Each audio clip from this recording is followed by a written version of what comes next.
Hello, half സ്ലീവിന്റെ frock maxi കേട്ടോ. സൈഡിൽ ഇങ്ങനെ കെട്ടാനുള്ള കയറൊക്കെ ഉണ്ട്, അടിയിൽ ഫ്രില്ല് ഉണ്ട്. ഇത് മെറ്റീരിയൽ ഒരേ മെറ്റീരിയൽ ആയതുകൊണ്ട് ഈ ഫ്രില്ല് അറിയാത്തത്. അപ്പം ഇതിലുള്ള കളറൊക്കെ കാണിക്കട്ടെ. 250 രൂപ, 3 എണ്ണം മുതൽ ഫ്രീ ഡെലിവറി കേട്ടോ. 3 എണ്ണം മുതൽ ഫ്രീ ഡെലിവറി. ഇപ്പം ഇതാണ് ഇതിന്റെ കളർ, ഇതൊക്കെ പ്രിന്റും കളറൊക്കെ. അപ്പൊ സ്ക്രീൻഷോട്ട് എടുത്തിട്ട് വാട്സപ്പിൽ വന്നാൽ മതി. ഡീറ്റെയിൽ വീഡിയോ നമ്മുടെ ചാനലിൽ അപ്ലോഡ് ചെയ്യും കേട്ടോ. അപ്പൊ ഇതാണ് അടുത്ത കളറ്. ഇതിന്റെ അടിയത്തെ ഫ്രില്ലാട്ടോ. ഇത് മനസ്സിലാവണില്ല, ഒരേ മെറ്റീരിയൽ ആയതുകൊണ്ട് നമ്മൾ വീഡിയോയിൽ അങ്ങനെ ക്ലിയർ ആയിട്ട് കിട്ടണില്ല.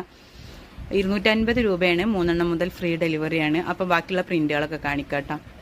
ഈ ഒരു പ്രിന്റിൽ 3 കളർ, എല്ലാ കളർ പ്രിന്റിലും 3 കളർ. അപ്പൊ ഹാഫ് സ്ലീവ് ആണ്, ഫ്രോക്ക് മാക്സി ആണ്, സിബ് ഉണ്ട്, പിന്നെ ഷേപ്പ് അഡ്ജസ്റ്റ് ചെയ്യാൻ കയറുണ്ട്. അപ്പോൾ ഒക്കെ ഇതൊക്കെയാണ് ഇതിൽ വരുന്നത് കേട്ടോ. 3 കളറിൽ, കരിനീല, മെറൂണ്, റെഡ്, ഈ 3 കളറിലാണ് വരുന്നത്. 250 രൂപ, 3